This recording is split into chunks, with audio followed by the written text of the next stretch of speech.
Selamat datang kembali di channel Bornet Trader. Di video kali ini saya akan menganalisa untuk cryptocurrency lagi yang sesuai gambaran 2 hari yang lalu potensi rata-rata kripto jebol support kuatnya. Solana jebol 120, ETH kembali jebol 1800, BNB kembali jebol 600-nya. Cuman BTC nih yang belum jebol 80.000. Ya, langsung saja ke teknikalnya. Untuk BTC kalau dilihat dari time frame weekly-nya itu lagi sideways, tapi cenderung kemana? Ya cenderung ke bawah. Kenapa? Bapak Ibu perhatikan, BTC itu sudah mulai melemah, walaupun membentuk higher low, tapi lemah candlenya. Ya, pokoknya ingat kalau nggak minggu ini, minggu depan jebol 80.000 itu sangat peluang BTC ke 70.000.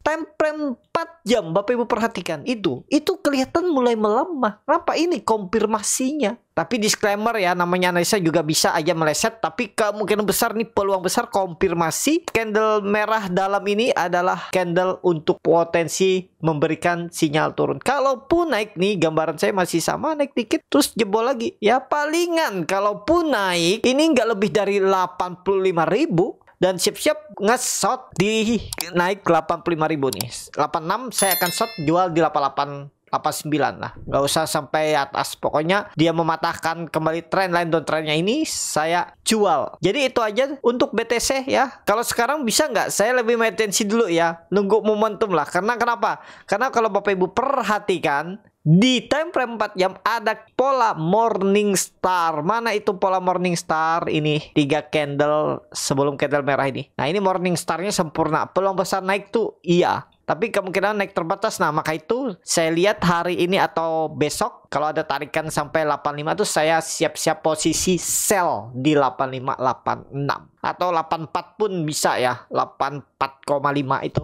target saya ya, jebol 80 itu. Untuk BTC cenderung kemana arahnya? Masih cenderung ke bawah. Coba lihat Bapak Ibu time frame 1 harinya. Itu sideways-nya tuh mulai melemah nih ya, saya hapus tuh. Mulai melemah tuh. Apalagi kalau besok atau lusa malah jebol 80, mungkin saya short juga. Kalau misalnya ya besok jebol 80, saya short langsung. Target tadi 70-72.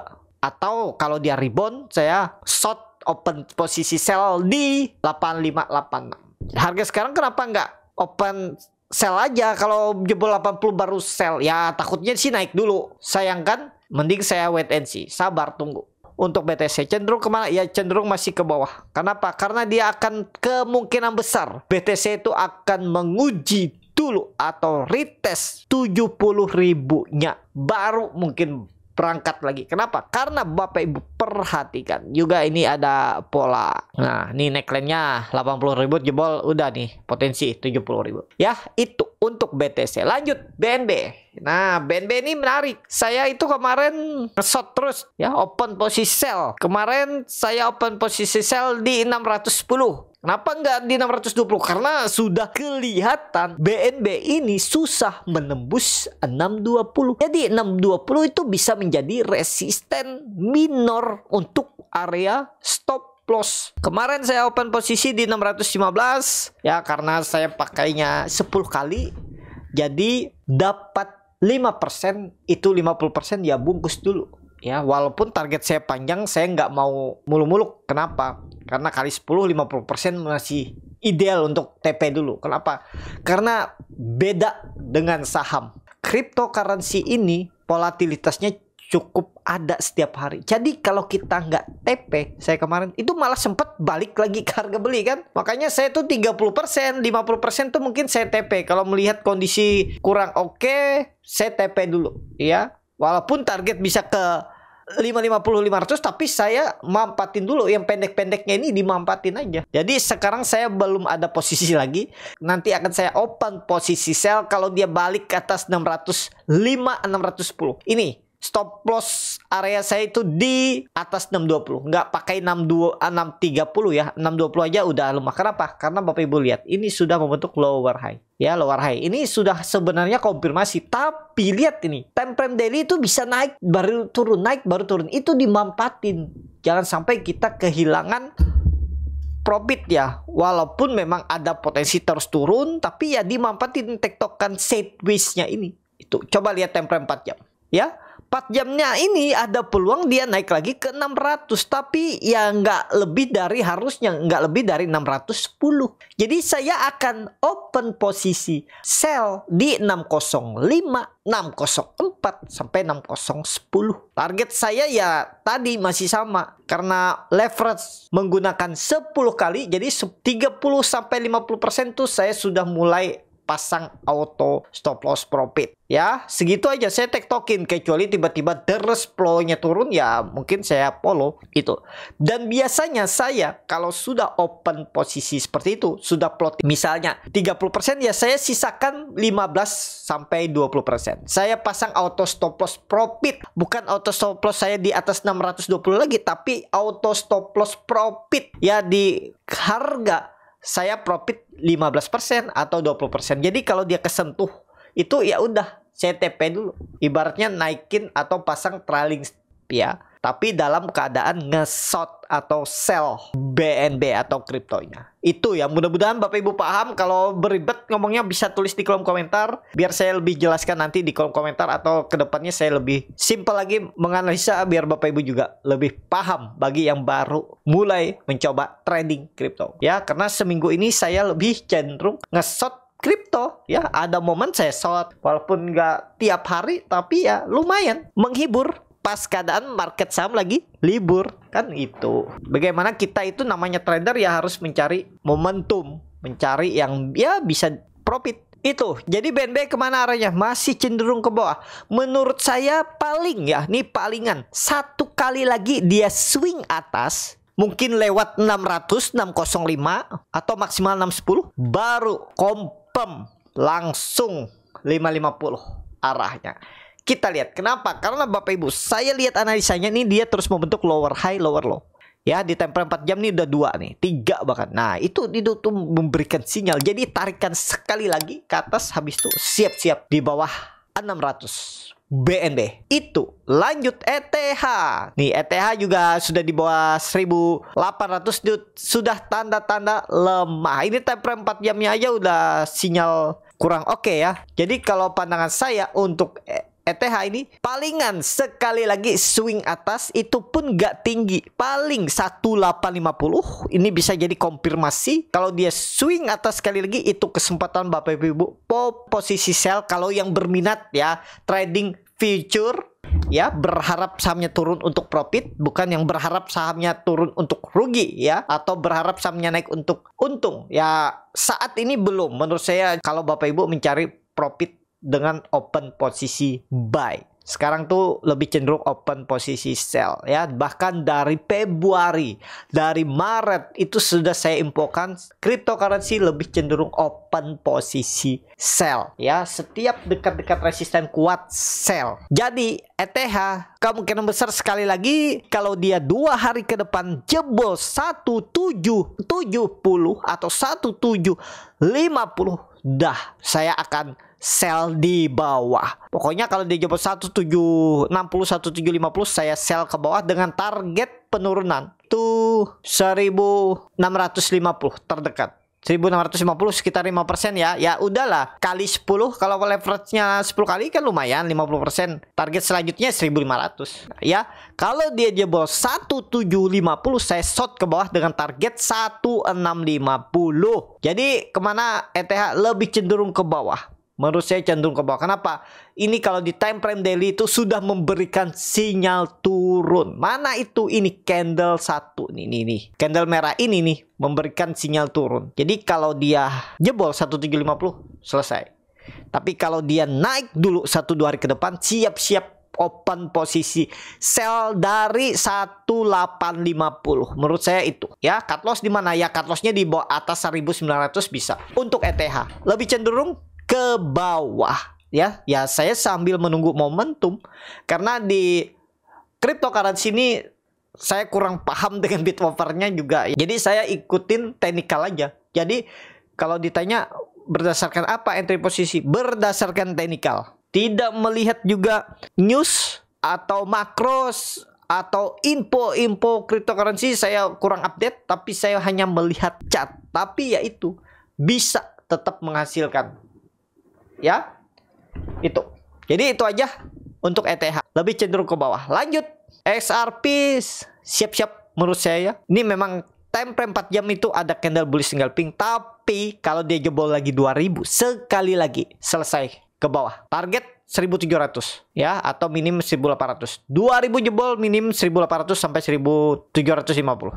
Tinggal sekali lagi tunggu. Nah, 1-2 hari ke depan kita lihat. Pokoknya kalau jebol 2000 confirm swing low, langsung ke bawah. Kalau time frame 1 hari, 1 harinya aja lemah. Menurut saya candle tanggal 3 April itu lemah. Candle hari Jumat nih hati-hati, kalau di jebol 2000 udah. Jumat atau Sabtu jebol 2000 ke bawah. Peluang besar ke bawah. Coba time frame weekly-nya. Tuh, weekly-nya juga lebih cenderung ke bawah. Jadi, gimana untuk XRP? Ya, kalau jebol 2, bukan 2000 ya, 2. Jebol 2 USDT itu saya short. Atau, kalau melihat time frame 4 jam, nih, kalau dia ternyata nggak jebol 2, malah naik dulu. Naik ke 2,15, saya akan open posisi sell dari atas. Tapi kayaknya berat ke 21. Ke 2,15.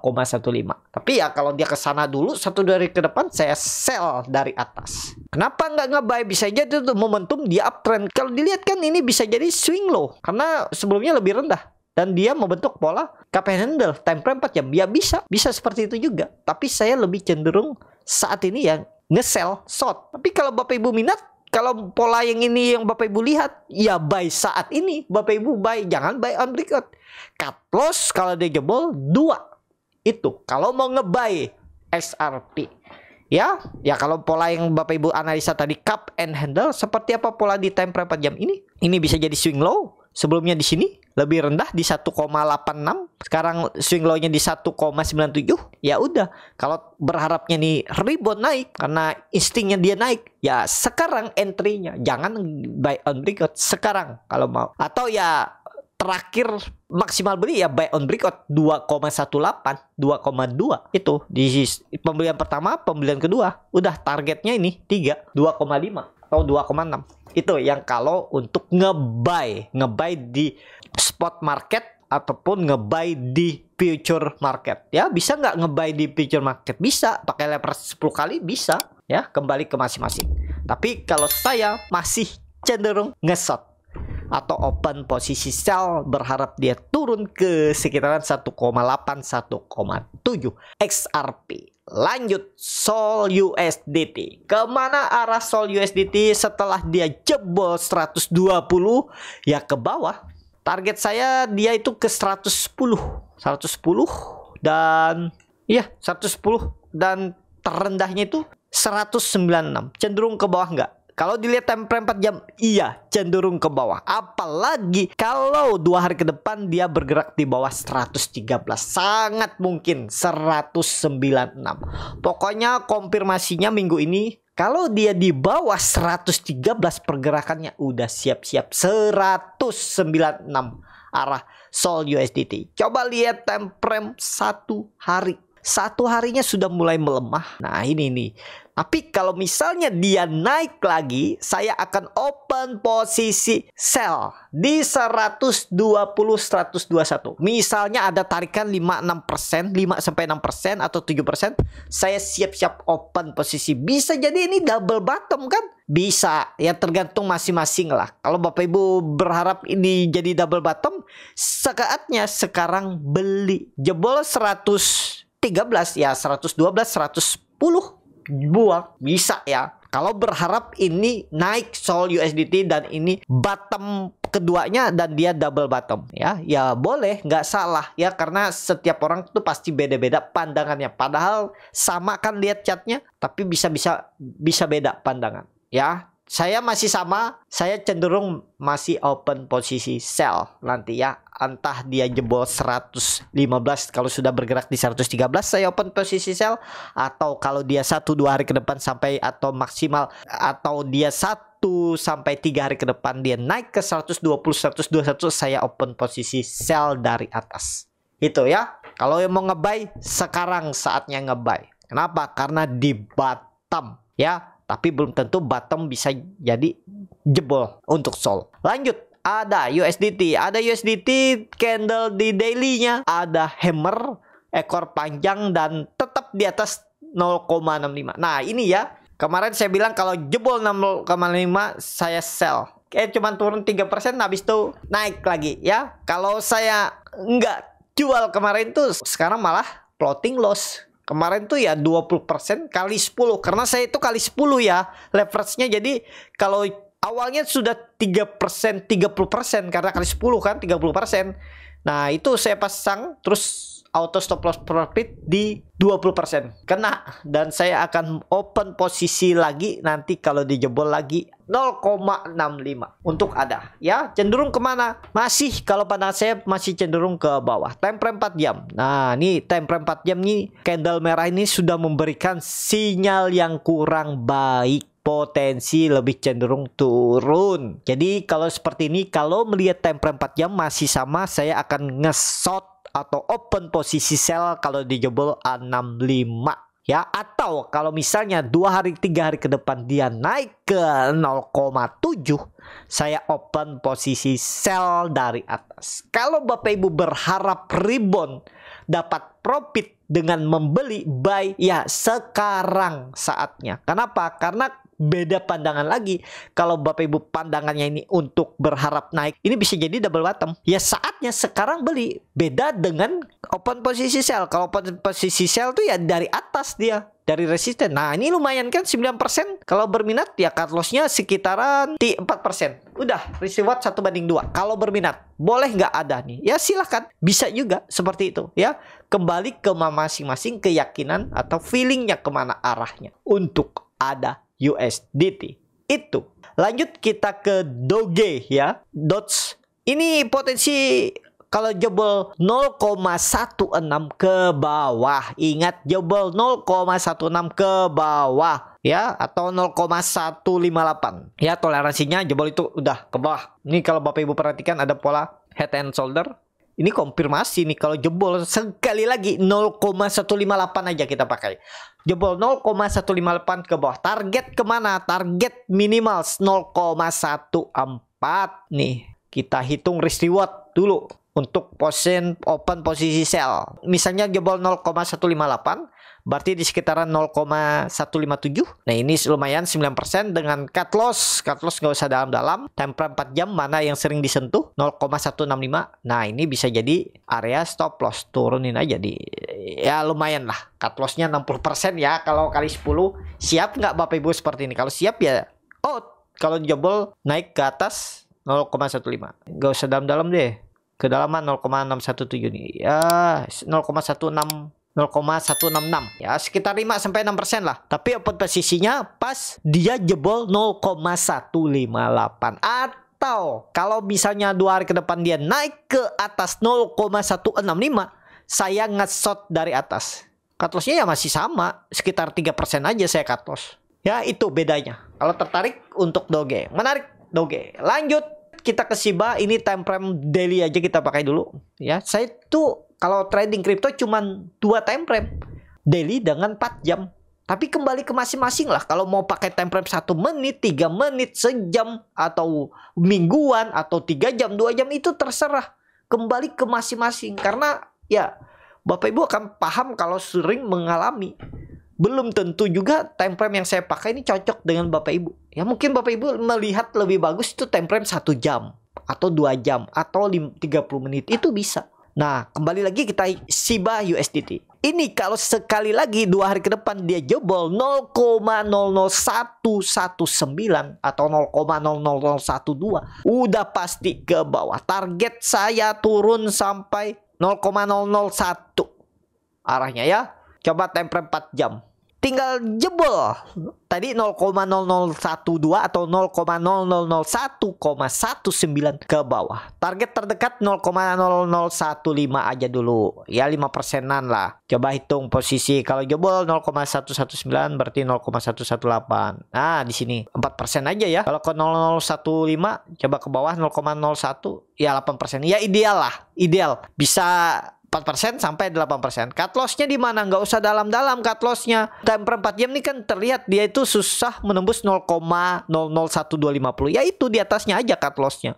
Tuh ya, di 0,00126 udah untuk Shiba ya. Tapi beda pandangan kalau Bapak Ibu untuk nge-buy di spot market.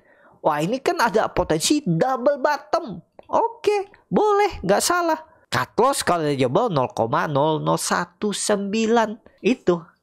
Risk reward seperti apa? Bisa seperti ini. Nggak perlu nih, tutup aja. Cut loss-nya nggak usah dalam nih. Sekarang risk reward kecil nih. Cut loss-nya cuma 3%. Target reward 8%. Jadi risk reward 1/2,5. Boleh nggak seperti ini? Boleh. Nggak salah. Ya siapa tahu 2 hari ke depan naik dulu kan. Nah, saya akan tetap nge-short. Jadi belum open posisi sekarang, saya akan nge-short kalau dia jebol 0,012 atau 0,00119, atau kalau dia naik ke 0,0013 saya open posisi sell dari resistennya double bottomnya ini. Itu ya untuk Shiba. Lanjut ke kripto terakhir. Manta USDT makin turun ya, banyak menguap uang di sini. Bagaimana Bapak Ibu, ada yang masih hot? Ini keterlaluan banget turun ya. Seperti itulah namanya market ya, antara kaya mendadak atau miskin mendadak ya. Tapi ini nggak mendadak sih, setahun akhirnya turun ya. Bayangin turun, kalau ada Bapak Ibu yang beli di 3 atau di 4 USDT itu, aduh, sisa 6% aja uang Bapak Ibu ya. 94%-nya menguap. Nggak usah deh kalau beli di 2 aja tuh 90%. Ya itulah namanya market kripto ya. Sangat hati-hati karena tidak ada uang gratis di market, di saham, di kripto. Kalau Bapak Ibu salah atau cuman modal feeling, ya mungkin ada hokinya, tapi lebih kebanyakan lossnya. Itu 2 tahun ke belakang itu saya lebih fokus ke yang atas, BTC, BNB, ETH, XRP, Solana. Ada paling yang kecil-kecilnya Dogecoin atau Shiba. Selebihnya saya nggak berani ya, karena profil risiko saya juga ya yang masuk-masuk akal aja lah ya. Karena saya maunya jangka menengah, biarpun profit kecil-kecil tapi bisa konsisten, bisa bertumbuh ya. Itu nggak nyari yang chip 1 juta bisa jadi 10 miliar ya. Mungkin bisa, tapi sulit mencari yang seperti itu. Percaya aja ya, pasti sulit. Di saham itu ada juga yang naik ratusan persen, ribuan persen, ratusan ribu persen itu ada, tapi sulit untuk mencarinya. Jadi seperti itu ya. Jadi Manta ya masih cenderung ke bawah. Menurut saya lebih wait and see lah Manta. Manta sudah jebol 0,2 ya. Coba lihat time frame 4 jam. Siapa tahu bisa di short nih. Bisa nggak? Kalau nggak salah Manta nggak ada di future Binance ya. Atau di BingX itu nggak ada. Kalau nggak salah Manta. Dia cuma ada di spot. Nah ini kalau Bapak Ibu mau tapi ngebuy Manta nih, ya bisa ngebuy Manta. Kalau minat ya, sekarang targetkan aja ke sekitaran 2,2. Stop loss kalau jebol 0,189. Nah ini bisa ngebuy Manta. Time frame 4 jam. Cut lossnya ya 6%, target rewards 12%. Oke, kalau Bapak Ibu berminat Manta. Kalau saya sih saya skip. Masih banyak ini. Ada BTC, BNB, ETH. BTC aja tuh yang under value ya. Ada yang bilang aset kelas paling murah sekarang. Bisa ke 8 miliar 3-4 tahun ke depan. Dan di tahun 2035 apa ya, itu bisa ke 20 miliar. Ya sekarang Bapak Ibu ya kalau mau coba silakan. Ya coba invest 1 juta. Kalau dia naik 10 kali lipat, sekarang di 82.000 kali 15 itu berapa? Di 1 miliar ya. Coba hitung 82.869 dikali 16.500. Nah sekarang di 1,3 miliar. Nah kalau dia naik nggak usah ke 20 miliar, ke 10 miliar atau ke 8 miliar, itu kan naiknya berarti 4 kali lipat, 5 kali lipat ya. Kalau Bapak Ibu simpan uang 1 juta jadi 4 juta ya bagus ya. Nekat aja ya, tapi asal sabar, seperti itu ya. Jadi itu aja dulu untuk cryptocurrency hari ini. Terima kasih yang sudah menonton. Mohon maaf kalau ada ribet kata-katanya atau yang kurang jelas, bisa tulis di kolom komentar ya. Sampai ketemu di video selanjutnya.